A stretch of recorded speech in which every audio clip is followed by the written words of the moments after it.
Welcome to Delay the Decay, the podcast for unashamedly ambitious people who want to live longer, lead better, and love deeper, prioritizing what matters most. I'm your host, Dan Hardy, coach, entrepreneur, and former pastor, here to help you build a life of more intentional direction, not perfection, across 5 life domains: spiritual, relational, physical, mental, and financial.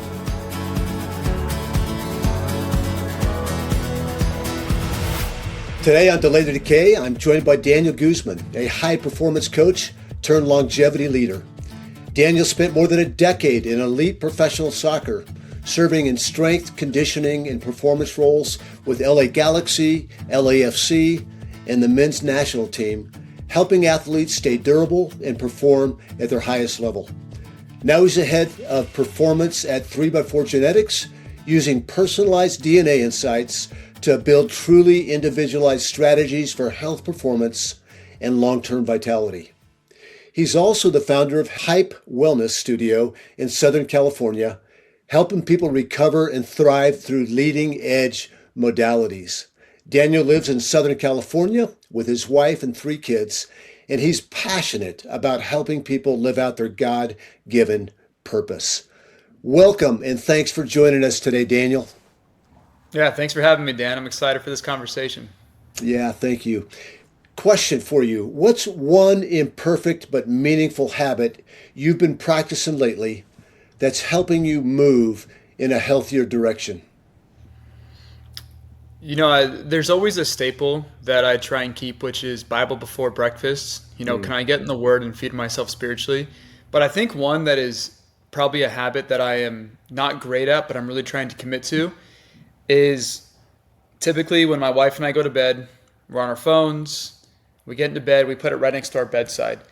And it's actually been her challenge to me to say, can we have our phones be on a different part of our room or even downstairs? And I'll tell you what, Dan, it is not easy at all, but it's something that I'm learning really helps my brain get in this mode of, okay, it is time to rest and time to sleep. And being on your phone up until the second that you want to be done is not actually a practice and discipline of rest. So that's a real challenge for me because probably like you, the entrepreneurial mindset, you just want to maximize every second and achieve and learn. And that's what my brain is thinking.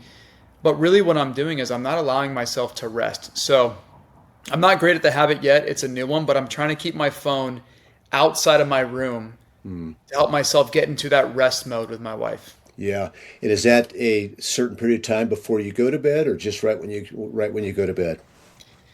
Typically it's probably 30 minutes before. We got a little routine of, brushing our teeth, checking on the kids. Is there anything else we have to do before we get in bed and kind of relax? So it's probably 30 minutes before. I'm sure the ideal is a lot longer before that, but with what I'm doing in my business and just in my daily life, I'm always on the phone talking to people. And so I do have an entertainment side of my phone that I just love reading the news, things that I care about, whether it's science or longevity, or it's just sports, catching up. And so I'll typically use my phone for that. So I try and be disciplined with when it's time to use the phone for business and work, when it's time to use the phone for connecting with family, because my 2 brothers, my sister, my parents, we're all kind of spread out in Southern California.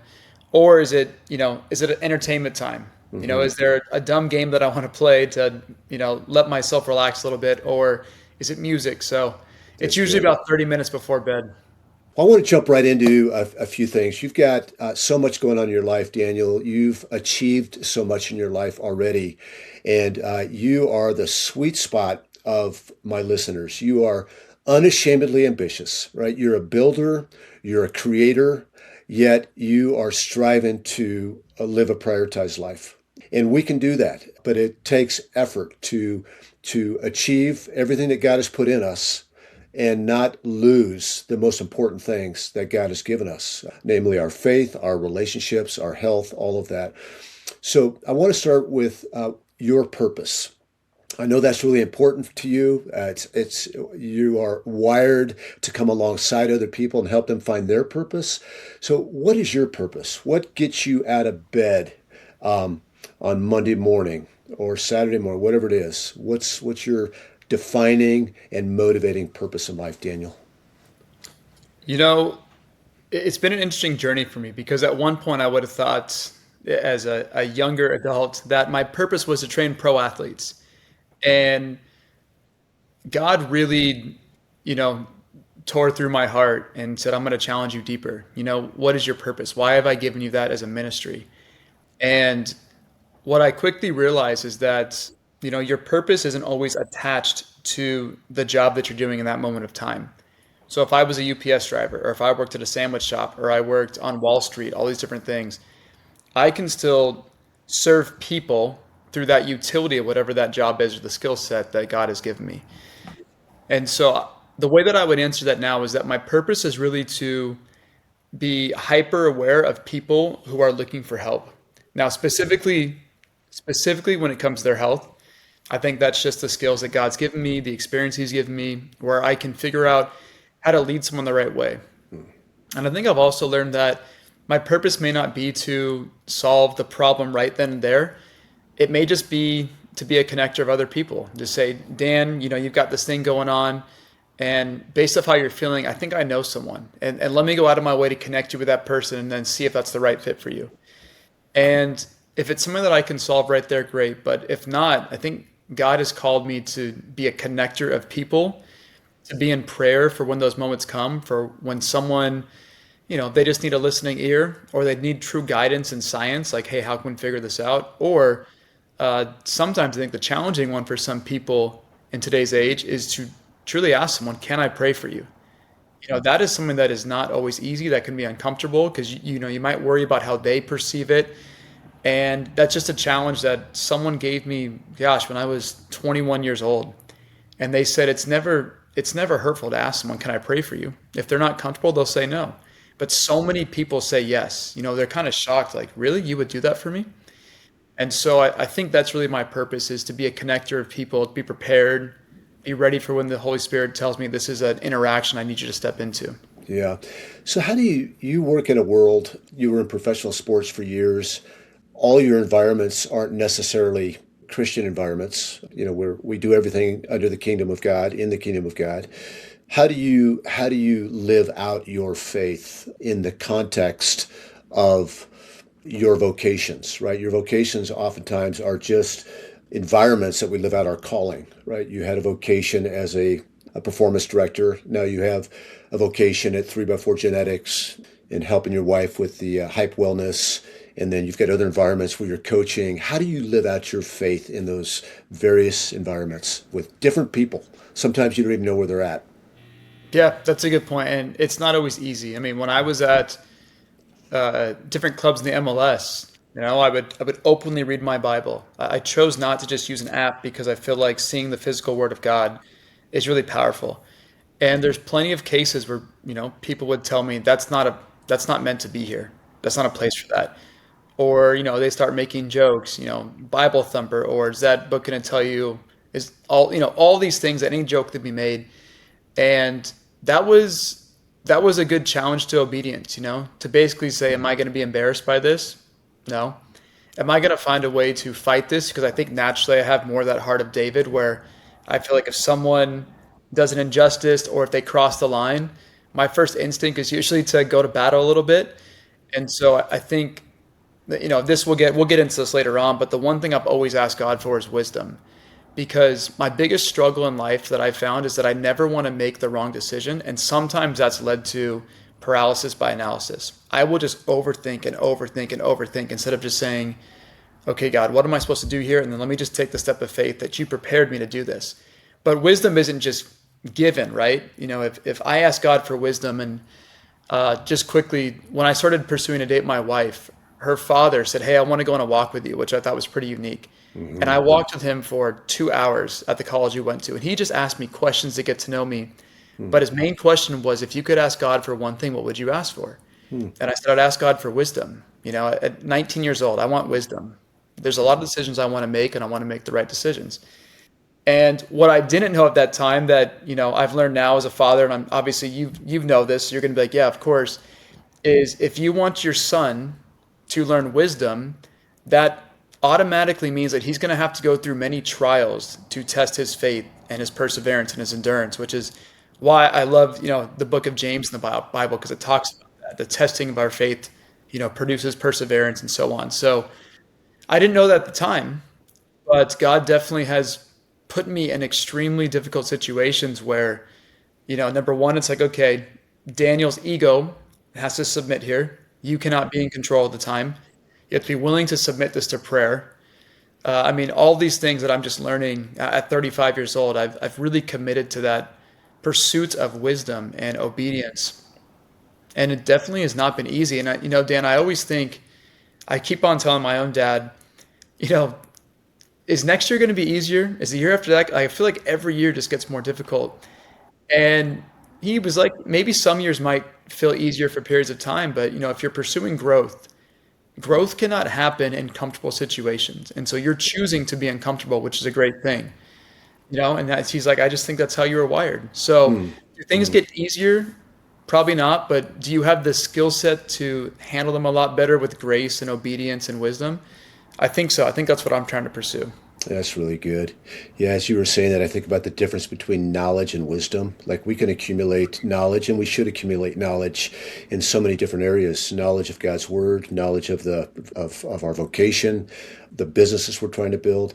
But wisdom certainly comes from knowledge, but it comes from experience. And a lot of that experience is it's the school of hard knocks, right? Where you Yeah. just, yeah. I've never thought about, I mean, I keep my group pretty small, but it is cool to think. So I think I've told you, I've got a daughter and two boys, and they're young right now, right? So I'm probably not taking too much wisdom from them, although they're teaching me a lot of stuff. It's really cool to think that I am, helping to pour into these children with my wife, that one day they're going to be giving me counsel. Mm, I guess I haven't thought about that yet, even though mm. with my own parents. And so, it's probably like you're going to reap what you sow. And so if you're sowing into the right things with your kids and spending time and teaching them these values, it's hard work, but right, in a couple of decades, I'm going to go to them for advice and say, what do you think, Ivy, Theo, Jude? So, well, I never thought about that's pretty cool. Yeah, and I like the way you're thinking about it from your side of life. I mean, it's who who knows you better? Like who knows me better than my wife and my kids? You're right. They know the good, the bad, and the ugly. They know my superpower gifting the Lord's given me, and they also know the things that suck the life out of me. So Yeah. it's like having a good coach or mentor. A good coach or mentor really wants to know you and know the way that you're wired, so that they can help you be courageous and taking the next step, or be courageous and pivoting and going a different direction. Yeah. So Hmm. yeah, Powerful. Cool. yeah, it's good stuff. Yeah, so purpose. What about joy? Is everything you're doing in life right now give you joy? Are there some things that give you more joy than others? Gosh, my brain, that's such a difficult one. So if we take like physical goals, which is really important to me, and obviously I know your son Joey really well, I have a ton of respect for him. And so we like to pursue these physical goals for ourselves. Something I'm doing right now is I'm running a ton. And I would say, when I have to go run for an hour to 90 minutes for a session, I'm not always looking forward to that session. Like people always ask, oh, you just must love running all the time. And I'm like, no, not really. But I have joy in looking at the end of the week. Like, did I put in the work that was required of me? I signed a contract with myself. I remember Kobe said this. I signed a contract with myself. I don't negotiate with myself because your brain will want to. It's good. So I think that's something that like the process, it doesn't always give me joy, but then when I take a step back and say, look what you achieved, then I'm like, okay, like that meant something to me. That wasn't just fleeting happiness. That's me building and growing. So that's one thing. When I'm coaching my kids right now, my daughter's 7, my boys are 6 and 3. So when we're just playing soccer in the backyard or he's learning baseball, I'm trying to teach them all these sports. That brings me so much joy when they have success, or Dan, even when they're like, "Hey, Dad, can we go throw the ball?" Like it almost makes me so emotional because that's what I wanted to do with my dad for so long, and he always showed up and was like, "Yeah, let's go." And like as kids, when your dads are tired or your mom's tired, and you're like, "Hey, will you come play with me?" And so the fact that they want to do it, they come home. Will you come kick a ball? Will you race cars? Will you ride bikes? So that gives me joy, and I really try and make sure that I preserve that time for them. And then I'd say the last thing that, again, I don't know if it always brings me joy, but 3x4 genetics is I would say we're coming out of that startup stage. We're now like, we're really in growth mode. Hmm. And working in a startup is so incredibly difficult. You have to be adaptable. You've got to be willing to drop your ego and listen to the pins around you. You have to really trust your teammates. With something like that, there's a question I always ask people in interviews, which is, tell me about a time where you really wanted a certain intervention or action to take place, and your team disagreed with you, but you had to take their lead. It was your time to say, you know what, majority wins, we're going to follow that. And how did you deal with that? And I'll tell you what, I'm not perfect at that, but I have learned so much working at 3x4 Genetics. And we have a great CEO, Tony Sue, that he's just a great example of that for me as a leader. And so I would say, again, it probably comes back that that process is not always comfortable, but when I take a step back, and typically you do it at the end of the year, and I look at how much I've grown as a person and as a leader, that gives me joy, and it says, okay, God, I trusted you. I left pro sports and I basically started all over and said, yeah, I'm going to go work for a startup genetic testing company because I felt like God put me in the right position to be there. And so that for probably 2 years, I was like, is this the right thing? I'm going to trust the process. But I have good wisdom in the leadership. And I was in prayer about a new opportunity to help me be able to help more people. Right. So I think it again, like those things give me joy. But yeah, in the moment, does it always give me joy? No. And then lastly, I would just say, like, with young kids, anytime I can spend one-on-one time with my wife is pure joy, where we can just like take a breather. If sometimes it's a walk. We'll go on a walk in the mornings when our kids go to school, or if it's on the weekend, we'll just do a quick 1 hour walk. And that 1 hour is so special to me. I couldn't even tell you what we always talk about. I just know I was with her and we were talking. And yeah, I think it's something that's important to me is, walk with your wife in marriage, like truly walk miles and miles with her. Is that a practice that you both have? I mean, is it something like weekly you do or daily, or what's it look like? It's changed with, like I said, startup being adaptable. Yeah. So on the weekends, we try and do that. During the week, things start too early. So we'll try and see, can we go on a family walk at night? And it's really tough with the kids. But now that they're biking and scootering, they'll kind of be ahead and we'll get to talk a little bit. But sometimes we'll hire a babysitter just to go for a walk, which sounds ridiculous. But I'm like, you know what? That's what's valuable to us. Yes. Like we don't need the food always. We'll just go for a walk and be together. That's really good. Hey, there's so many things I want to ask you. I want to talk more about 3x4 Genetics. I want to talk about your career in professional sports, but I'd be remiss if I didn't ask about this. You've mentioned your dad a couple of times and just your respect for him. How did your upbringing shape you? The man you are today at age 35, 3 kids, married, pursuing big goals in business. How did your parents raise you? Give them a shout out right now for the Yeah. things that they did At well. some point, I definitely want to write a book about my parents. Even if no one reads it, it's just like to put my thoughts down about how much I appreciate them. My parents are both first generation from immigrants. My mom's mom was fresh off the boat from England, right? And her dad came from Greece. And then my father's parents from Mexico. And so they were first generation. So they grew up where their parents instilled into them hard work. My mom's dad was a milkman for like 35 years back when they used to deliver milk to houses. And she would help him 4 a.m. in the morning sometimes. She'd go with him to work and do these things before school. And then, yeah, my parents, we always had this idea about, again, comes back to uncomfortability. Growth requires some sort of sacrifice. Mm. And so my parents were pretty strict growing up. They were extremely loving and they made sure that we had a voice to talk, but they had standards in the house. If I was late for curfew at 16 years old by 1 minute, then the consequence, I'd lose the car for a week. And I'd be like, but mom, it was 1 minute. And she was like, we had an agreement. Mm. So my mom was really strict. My dad was very much about like, how do you treat people when no one's looking? Mm. You know, if you're on a business trip and you're away from the family, how do you talk to other men and women? How do you talk about your family? How do you talk about your wife, who's your partner? Well, especially when you're on the soccer field. And now, growing up, I was a ball hog. I wanted to score every goal.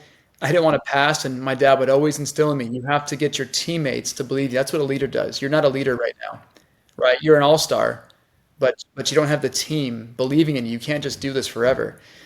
And so he really helped to instill into me like what it means to serve other people as a leader. Leadership is not about look at me, look how great I am, give me all the praise. Leadership is actually one of the most sacrificial things you can do. And so he really taught me to think through problem solving and having crucial conversations that are not easy, but they're fair, which is like we talked yesterday about, confrontation. Is it easy? It was not always easy for me, but I learned how to do it through wisdom from my own dad, and he would challenge me and say, you can win the argument and make yourself feel good and look right, but how does that help the team after that? You don't just want to put someone down. So yeah, I'm just really grateful for my parents. And then the last shout out I'll give is I'm just so fortunate. My wife's parents are so incredibly wise. Like I thought I have the greatest dad ever. My wife's father is so incredibly wise. Like he is the epitome of wisdom and patience. And I don't always have that patience. And so I just always feel so fortunate that I have someone I can go to and just say, here's what I'm dealing. What do you think? And he's always like takes the time and asks questions and he seeks to understand before he offers an opinion. So He good. asks if I prayed about it. And so again, I'm just like that alone, so blessed by two wonderful sets of parents. No kidding. Not every son-in-law could say that about their father-in-law. That's Yeah. that's really neat that you guys Yeah. have that. God's grace always reigns, but we're all products in some way of our parents parenting us, right? You were an athlete growing up. You played soccer, and then you went and played at was it Westmont? Yeah. So again, my mom's rule, she didn't want me getting in trouble. So we had to play sports all year round. Okay, We usually only had about a weekend off in between sports, but typically we played two sports. So I'd play soccer and basketball, soccer and baseball all the way up until high school. And then in high school, they said you can't play more than three sports. So I chose soccer, football, which I'd never played before, were you a and track kicker? and field. Actually, no, slot receiver. I mean, I did Okay, kick, but yeah, I played street football for years. I just had okay, never played real football. gotcha. And I turned out being pretty good. I'd lead the team in receptions and touchdowns for a few years, and then I had a role when I played varsity. So it was, yeah, at one point I thought I'm going to go to college and play football, but I just did not like practice. In fact, I hated practice. I would work my butt off, but I'm like, this is not fun. Whereas soccer, anytime I could be around the ball, I was like, this is really what I want to do. So I was a walk-on at Westmont. I didn't go through the club setting like most kids go to. And I feel like it's again part of God's special story for me. I was a walk-on. I earned myself a scholarship. I had to really work to get the respect of my teammates, and I really thrived off my athleticism. The first day I was able to, break whatever record it was in the Cooper, which is a 2 mile run under 12 minutes. And I was like, I'm gonna run this in like 10 minutes, which I pretty much did. But my soccer skills weren't up to where my athletic skills were. So it was a fun journey to Yeah, do that, yeah, but that was yeah. my sporting journey briefly. So you didn't play club sports growing up. So technically, I played club soccer for 2 years, Okay. but I was a team that I was on where some parents were paying more money than my parents were, and those kids started to play more. And I told my dad, again, think back to me talking about injustice. So as a young kid, I thought, nope, like I'm not going to play for someone where money rules the playing time. Yeah, And yeah. so what I should have done is said, find me a new club team, Dad. And I said, you know what, I'm just going to play football because I like playing with my buddies and it's fun. So And then after Westmont, like, what was your degree in? Was it kinesiology? started as a business major Okay, and I fell in love with kinesiology and did a business minor. gotcha. Yeah. And then was MLS your first job out of college?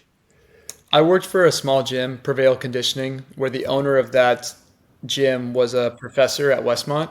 Okay. And he was the first one who taught me that strength and conditioning wasn't just about body fat, looking good, and having good muscles, that you could actually teach speed. And up until that point in my life, I'd only ever been told you can't teach speed. You're either fast or you're not. And he was like, well, I can prove it to you. And so, we did a semester study where we actually found ways to improve speed. And I thought that's really cool. And he's just, really strong man of faith. His name's Chris Eklund, still a great leader in the industry. And so I went to work for him for a year, and then I went to Athletes Performance, which is now Exos, and entered into the LA Galaxy through there. Gotcha. Okay, I was going to ask what your entry point was. Were you with Exos all the way through, or did you separate at some point and just became an employee of the team? I was with Exos through my time with LA Galaxy, and then when I Yeah, went to the U.S. men's national team, I was just an employee of the national team. gotcha. Just an employee. Yeah. Yeah, yeah. The youngest strength conditioning performance head in professional soccer. Like you and Joey have like yeah, I Me and love it. Joey share that title. Yeah. We Yes, share that. you guys have so much in common, by the way. Be honest for a second. How many New Year's resolutions have actually made it past February? If you're tired of starting strong and then fizzling out, we've built something for you. It's called the 40-Day Fight, a simple, guided 40-day transformation project starting on January 1st. It's designed to help you take real steps toward a fuller, more intentional life across your spiritual, relational, physical, mental, and financial domains. You'll take a short assessment, get daily devotions by text and email, tap into a community that's fighting alongside you, and focus on direction, not perfection, one small step at a time. If you're ready for something different this year, I'd love to invite you to join the fight. Look for the invite link in the show notes of this episode, and I'll send you all the details. Don't drift into another year. Step into 2026 with new direction, not perfection, in every domain of your life. I was just having a conversation with Joey. I was in Kansas City just recently about he was coaching some of the professional guys in the off season. I said, "Can you increase their speed?" And we just had that conversation. And I don't remember exactly what he said, but the reality is yes, you can help people become faster. And Yeah. so there's hope. You probably already know this, but from the intricacies of strength conditioning, your son is one of the smartest strength conditioning coaches that I've ever met. But more important than that, the reason, so, Joey and I wrote a chapter in a book together a couple of years ago. And the reason why I wanted to work with him was not just because of his knowledge, but because of his heart. Like he truly cares about people. And so I think any athlete that I'd ever ask, what do you think about Joey Hardy? It's always like huge smile. And then they go off and telling a story. And I think that stuff matters more than the little details of strength conditioning. He's a great coach, but I think the human side is what people are Yeah. drawn to. Like, yeah, that is a real high integrity person. Well, thanks. That makes me emotional even hearing that from you. I know that to be the case, and I know he's got a ton of respect for you. And I actually wonder what God might have for the two of you together sometime doing something. Yeah. I think you'd have a lot of fun for sure. You're involved in a lot of different things. I listed them off in your bio, and I know family's important. But let's talk a little bit about a prioritized life. How do you continue to keep the first things first? You described Bible before, what'd you call it? Bible before, Bible before breakfast, Bible before bed. yep, you do those things. And I think you drink like 16 gallons of water in the morning. You drink a lot of water. Yep. I mean, with all the pressures coming in, how do you live a prioritized life? How do you just keep that constantly in front of you? God, family, health, all before finances. Finances is important, but how do you keep that prioritized? The starting point is to have a routine and to say, okay, what is something that I can commit to just during the week? Because your weekend routine might change a little bit, And so the first thing is faith. Am I spending time with the Creator who knows me better than anyone else, who's going to guide me, who I can pray to? So finding that routine, which for me typically is in the morning, So usually first thing when I wake up and I do grab my phone, I'll usually probably go to the Bible app first and say, okay, God, fill me up right away. I found, that it takes me a while to wake up, 15, 20 minutes. And so reading my Bible the first second is not always ideal, but I Yeah. still try and get my mind right. And then, I try and stay committed to a chapter in the Bible that I might be reading. Right now, I'm love reading the book of First Samuel because I like reading about David and his story and what he's overcome and kind of like how that all got there with you know, Saul coming into power and that kind of stuff. So I like finding a story that I can draw stuff from and read through that. So faith is really important to make sure that I'm getting fed spiritually every single day. Another part of that too is prayer. And so my wife and I try and do a pretty good job. Like, hey, can you pray for this? How can I pray for you? And typically we know what to pray for, but we want to instill that into our family as well, right? So what can I pray for my wife and then for my kids? How can we pray for you today? Can you pray for daddy because my back hurts or something like that? The second thing I think that's really important as far as routine and living really a prioritized life is is staying healthy, right? So spiritually healthy is one thing, physically healthy is another thing. So what am I doing on a daily basis that is going to pour into myself physically, right? That can be exercise and that can be nutrition. So I think that's a thing that was tough for me for a while, where the exercise part was easy. I'd always exercise, or I'd be doing rehabs like Joey's doing all the time, where you're constantly working out. But sometimes you'd say, oh, because I do rehabs for a living, that's my workout for the day. And I found out after a few years, that's not really building me as a human. I'm physically exercising, but I need my own plan. I can't just say my plan is whatever Dan's rehab plan is today. Gotcha. Yeah. So having my own plan with my own goals attached. Do I want to go run a marathon? Do I want to, try and squat 400 pounds, whatever it is? Having something physical. And then nutrition wise, again, a learning journey for me is I can't just eat whatever I want because I exercise a lot. So how can I be disciplined with, not having sugar for breakfast and trying to make sure I'm eating whole foods? And when I do choose to have treats, how do I be disciplined with that? At 35, I would say I'm not feeling the effects of, I probably have a lot more leeway right now, It's but I coming. do know, like, if I have too much sugar before bed, my Aura ring, HRV goes down, my deep sleep goes down, and I pay for that. And I'm just not in a place where I want to sacrifice that, for a conversation like this that I'm really excited for, where I'm just like, oh, I'm going to feel sluggish because I slept bad.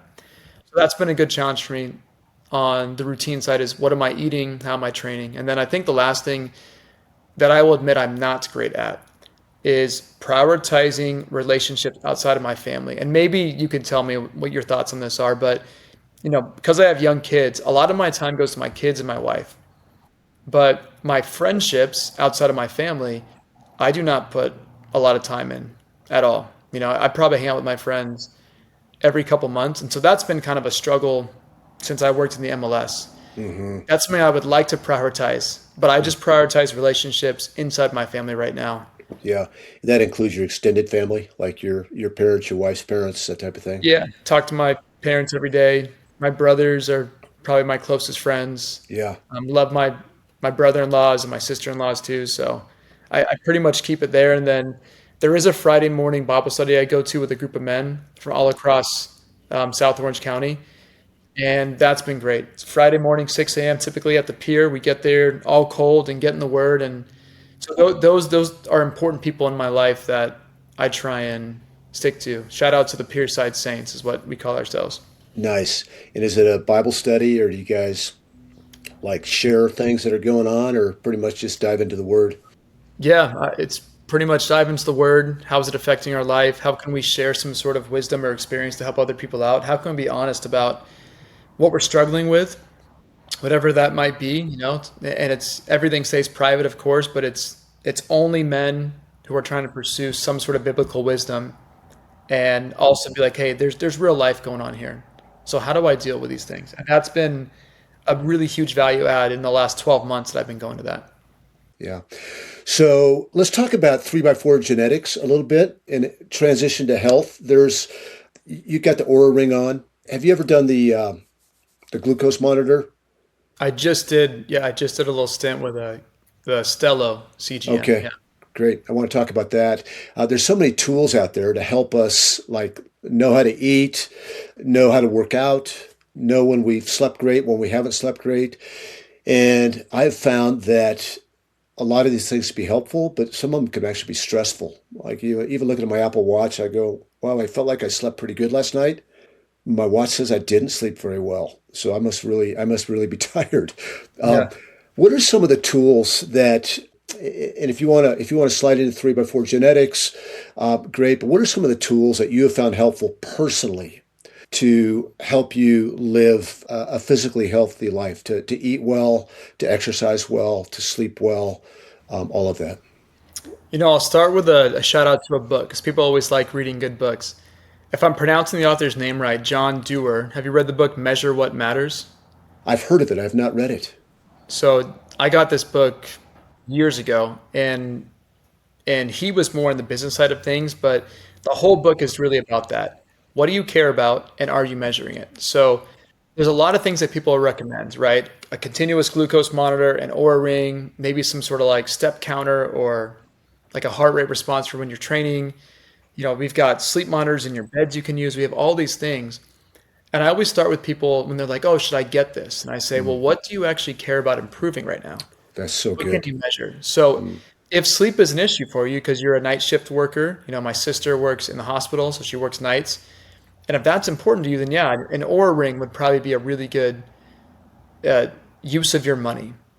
But if you are concerned about, yeah, your glucose, maybe you've got diabetes in the family, or you feel like you're trying to get on track, doing a 30 to 60 day continuous glucose monitor might be helpful to help identify, hey, when I eat these certain foods, my blood sugar spikes and it takes a long time to recover. So I would say you have to first understand, what are you trying to measure, right? And if you can measure that, then we can improve things. The second thing I would say is coming in the genetics. Before I did genetic testing, things are just a lot more murky. There's a ton of trial and error you have to do, and as you get more wisdom, you get really good at that trial and error. But even for me, who was as high up as you can get in American soccer, a lot of the times I'm like, well, we got to start with what I think might be the best plan, and then we'll just trial and error it until we get to the right spot, and we'll do it in a safe way.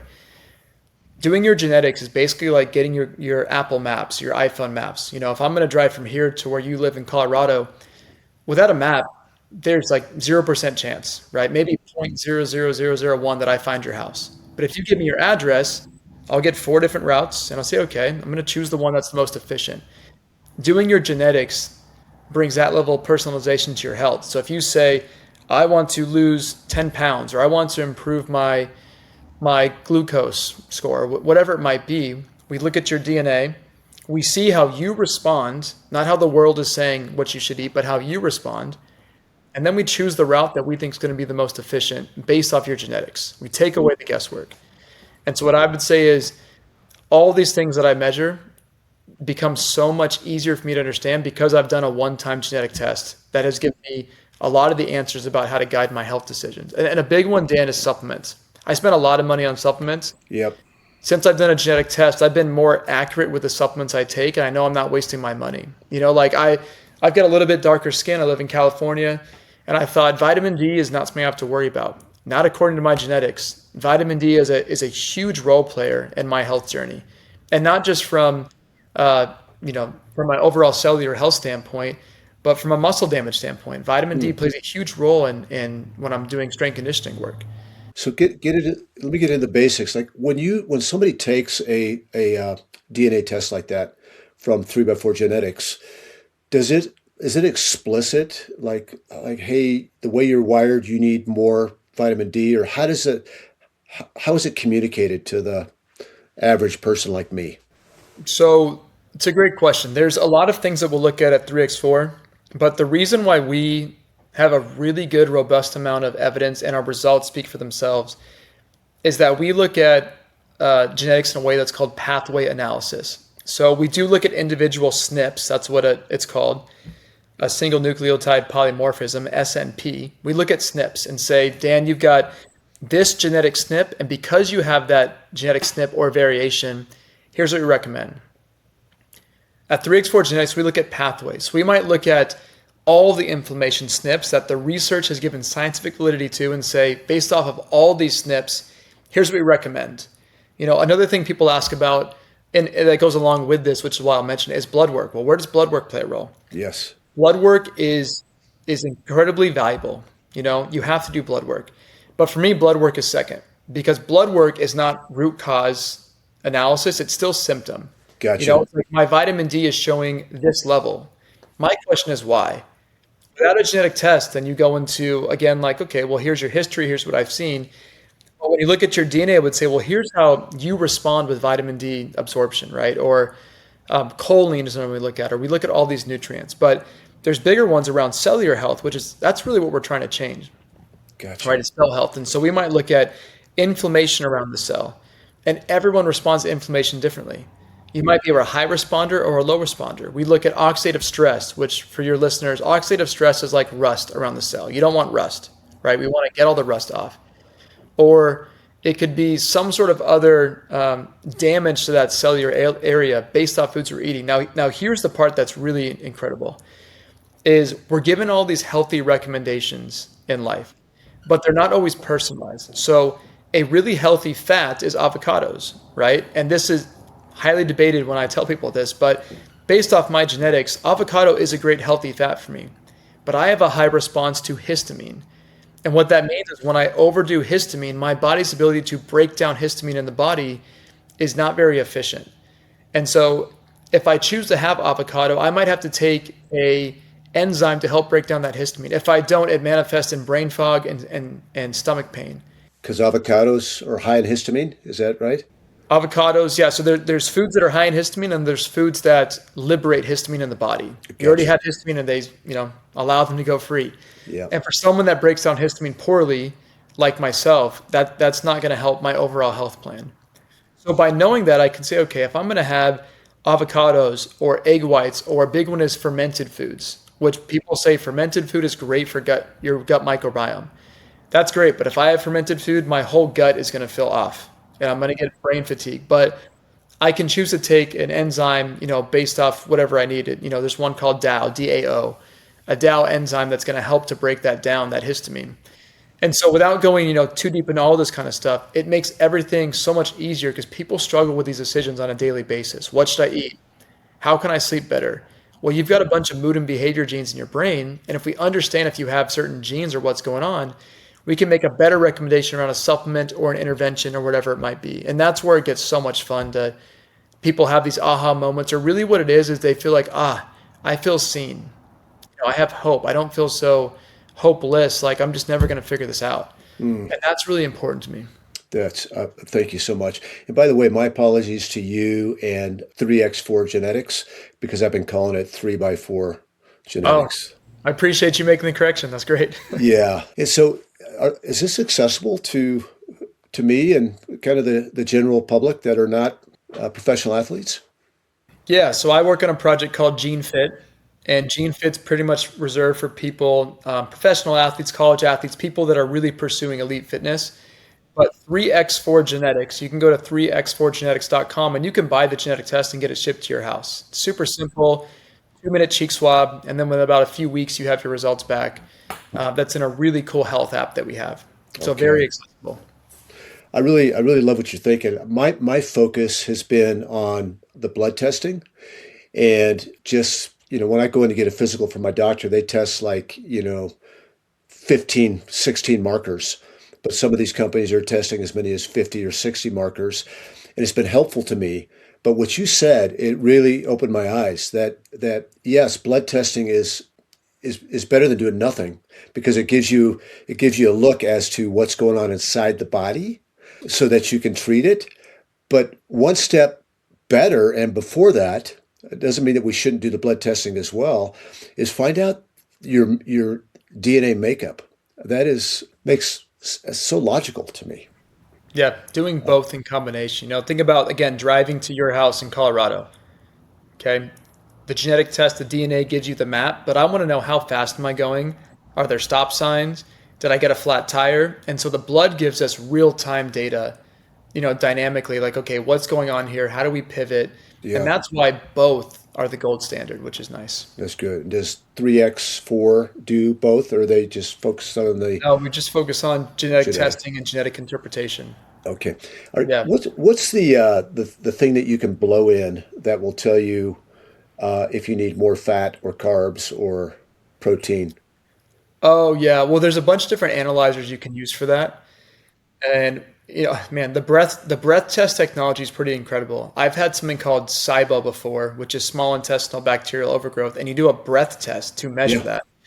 And it's just fascinating what they can do. I don't know the exact brand, but I do know what you're talking about. Yeah. Joey had showed me one of those. I'm going, are you kidding me? Like, I can blow into this. It says you need more protein. Like, what in the world? Really Yeah. fascinating. Any thoughts on just simple things like macro counting, that type of thing? You feel like that's you've been had any exposure to that? Yeah, I think it's valuable. Again, I think I like to meet people where they're at.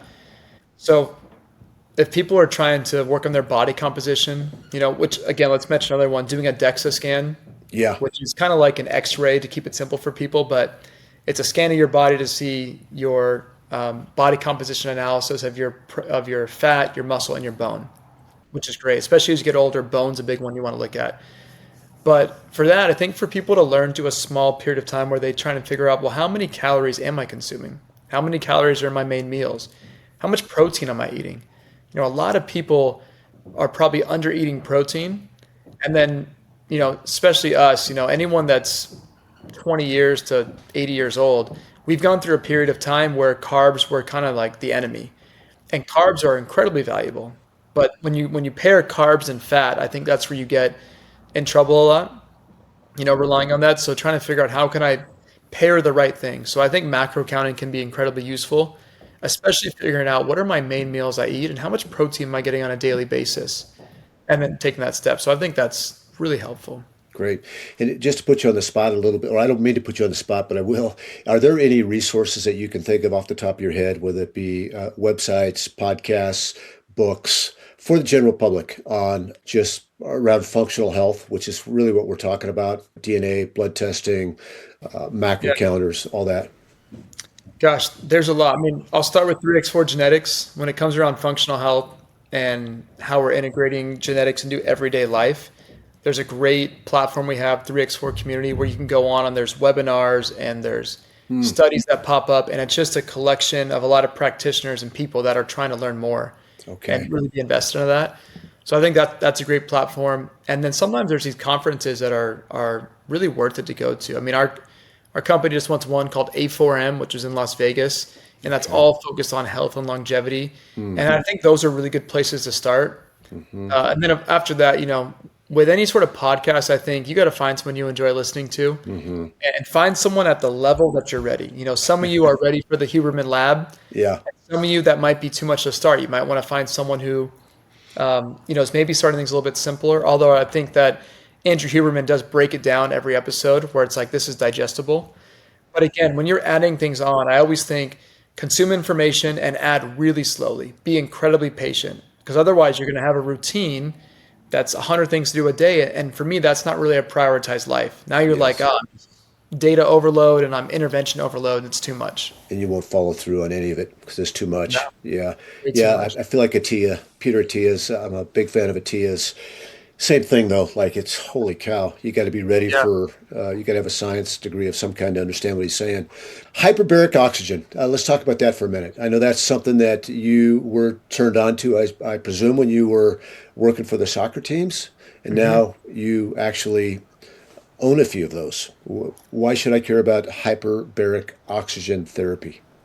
So, gosh, it's just, again, crazy how God works. I was briefly exposed to it when I was at LAFC, and I'd heard about it and people using it starting to use it for recovery, but I thought it was more if you had carbon monoxide poisoning, you had the bend, you'd go to a hyperbaric oxygen chamber. Now, what is hyperbaric? Hyperbaric oxygen is just pressure and oxygen. That's all it is. And you can do it at varying intensities and pressures and for different durations. But what it's really helping to do is it's helping to reduce inflammation. It's really powerful. So fast forward, I'm working for 3x4 Genetics, and one day I'm just thinking through, okay, well, what is the gene therapy that's going on in hyperbaric oxygen? And I buy this book, and the research is showing that one session of 60 minutes of hyperbaric oxygen can switch on, genes switch on and off like dimmer switches, can switch on over 8,101 genes. That is a ton of genes switching on. That's pro-inflammatory, anti-inflammatory. All these genes are switching on, and that's where the benefit is. It's And amazing. although we'll have to do a part two because this story is going to be way too long, but in short, my wife has been through some serious health stuff, almost died twice in a 5-year span. And so I wanted something that was really going to have a huge impact on our health. And I was like, you know what? I'm going to buy a hyperbaric oxygen chamber, and I'm going to split it with a buddy. We're going to put it in his chiropractic office, and she can go use it. Well, that didn't happen because it didn't work out with the office. And I said, okay, God, that I thought like I was really excited about this. And gosh, January 28th of 2024, I believe. Yeah, in my notes, God was very present in a prayer of mine. And I don't get visions and stuff like that, but he was very present. Daniel, you're not going to buy one hyperbaric chamber. You're going to buy hyperbaric chambers to influence a lot of people, not just your wife. Wow. And my response was, which is unnatural for me, was a little bit of fear. Was like, I have no money to do this. I've got a full-time job. How are we going to do this? And so through prayer and conversation with my wife, we were like, we're going to open up a business in our local community in San Juan Capistrano called Hype Wellness. And it's going to be for people who feel like they have no more hope left in their healing journey. Or just like, you know what? I'm at the ends meet and I feel like there's nothing that's helping me. And because of what I've learned at 3x4, we're going to open this up and invite people to come share in what I think is this great alternative decision for health. And she's worked incredibly hard in the business. I support it around 3x4 as appropriate, but yeah, going on 2 years running. Our first year in business, we won an award for the #1 best new business, which Wow. huge Congratulations. staff. We've got a great staff that works hard. Yeah. And then I just found out a couple of days ago that we won best health and wellness business in San Juan Capistrano. And there's a lot Wow. of great other businesses, but Yeah. it was just a real good testament because that's an award that you can't win by votes or nomination. It's only based off of reviews from your customers. That's huge, So Daniel. I feel like God is blessing that business and we're able to help a lot of people and have good conversations.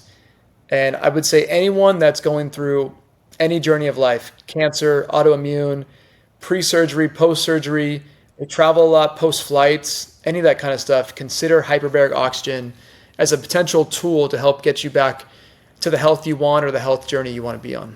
So good. And would insurance cover any of that, or just use an HSA to pay for it? So typically insurance will only cover, I think it's 14 different events that you have. And those events typically are, carbon monoxide poisoning, if you've got like a diabetic foot ulcer, like certain things that are going on that I would say are more life-threatening.